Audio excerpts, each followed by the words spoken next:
हरे कृष्णा। हर हर महादेव। षटतिला एकादशी हिंदू धर्म में अत्यंत महत्वपूर्ण एकादशी है जो विशेष रूप से माघ मास के कृष्ण पक्ष में मनाई जाती है।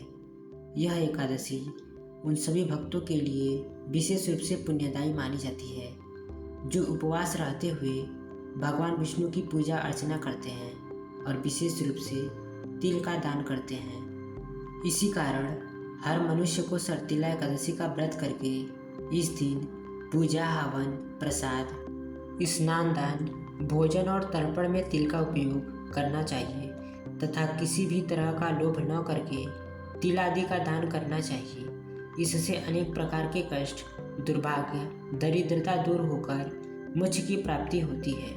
तो आइए षटतिला एकादशी में सुनी जाने वाली कथा का श्रवण करते हैं।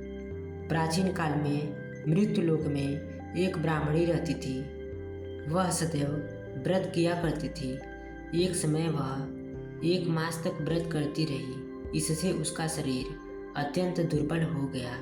वह अत्यंत बुद्धिमान थी, लेकिन उसने कभी देवताओं या ब्राह्मणों के निमित्त अन्न या धन का दान नहीं किया करती।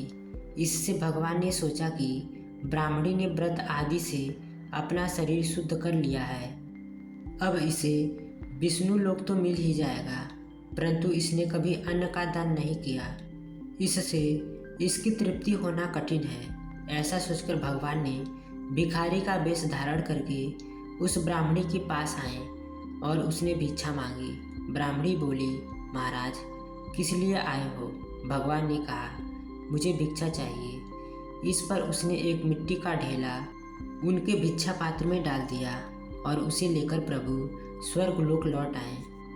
कुछ समय बाद ब्राह्मणी भी शरीर त्याग कर स्वर्ग में आ गई।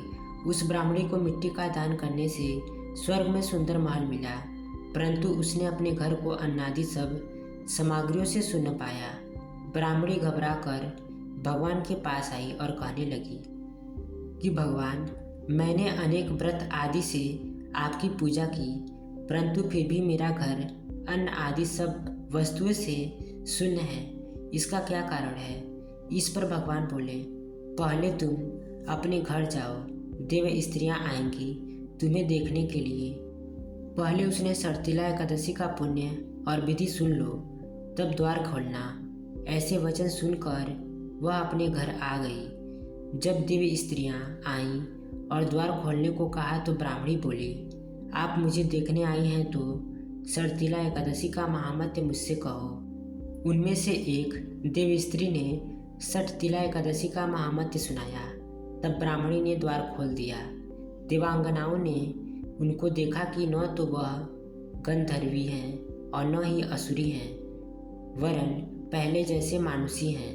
वह ब्राह्मणी ने अनेक कथानुसार षटतिला एकादशी का व्रत किया।